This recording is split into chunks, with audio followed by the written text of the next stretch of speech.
নমস্কার, তোমরা কেমন আছো সবাই? আমি শুভাঞ্জনা ইট প্রিটি পটেটোস ওয়ার্ল্ডের আবার নতুন একটা ভিডিওতে তোমাদের সবাইকে জানাই স্বাগত। শীত শেষ হওয়ার আগে এই রেসিপিটা মাস্ট ট্রাই।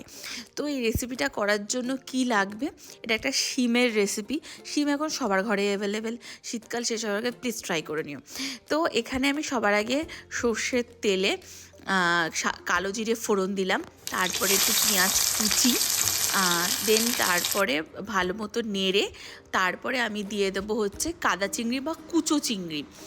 ভালো করে ধুয়ে নিয়েছি। তোমরা এখানে বড় চিংড়ি ইউজ করতে পারো, যার যেটা। আর যদি চিংড়ি মাছ না খেতে চাও তাহলে কোনো ব্যাপার নেই, তাহলে তো এমনি শিম বাটা। বাট এই চিংড়ি মাছ দিয়ে এটা করে তোমরা অবশ্যই ট্রাই করো।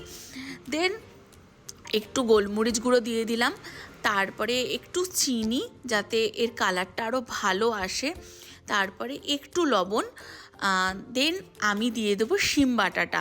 শিমটাকে একটু নুন দিয়ে সেদ্ধ করেছি, দেন একটু রসুন দিয়ে শিমটাকে বেটে নিয়েছি, আর একটু তার মাঝখানে তার আগে একটু হলুদও দিয়ে দিয়েছি।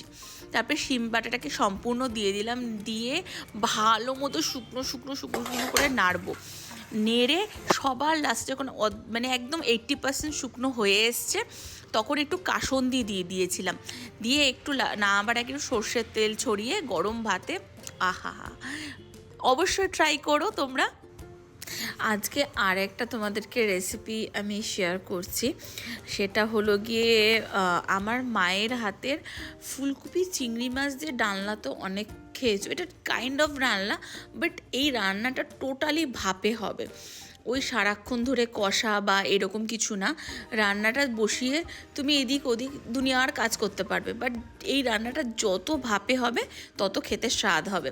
তো প্রথমেই আমি দেখে নিলে যে সর্ষের তেলে আলুটাকে নুন হলুদ দিয়ে ভালো করে ভেজে নেওয়া হলো। দেন একটু পেঁয়াজ দিয়ে দেওয়া হলো, পেঁয়াজটাকেও ভেজে নেওয়া হলো। দেন ফুলকপি চিংড়ি মাছ সব দিয়ে ভালো করে ভেজে নেওয়া হচ্ছে। আর এটা টোটালটাই ভাপে ঢাকা দিয়ে এটা ভাজাটা হবে।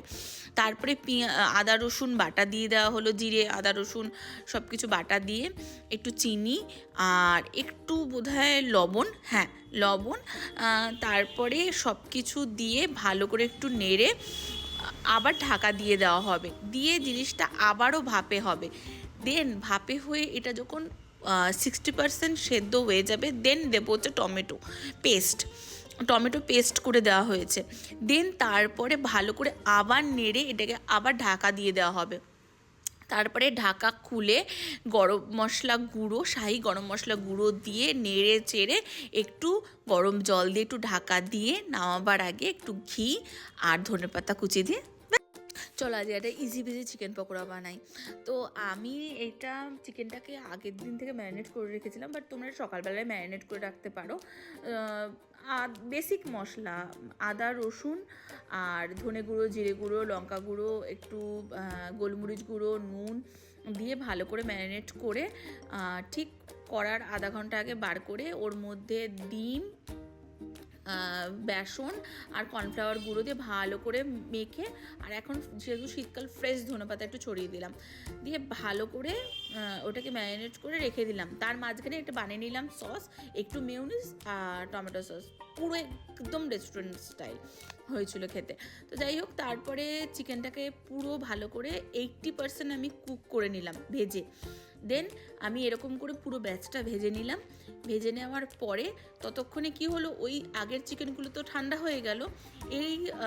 এই যে মেথডটা, এটা পুরো চিকেনটাকে ঠান্ডা হতে হবে। দেন তারপরে এটা করলে সেরকম ক্রিস্পি আর জুসি হবে খেতে চিকেনটা।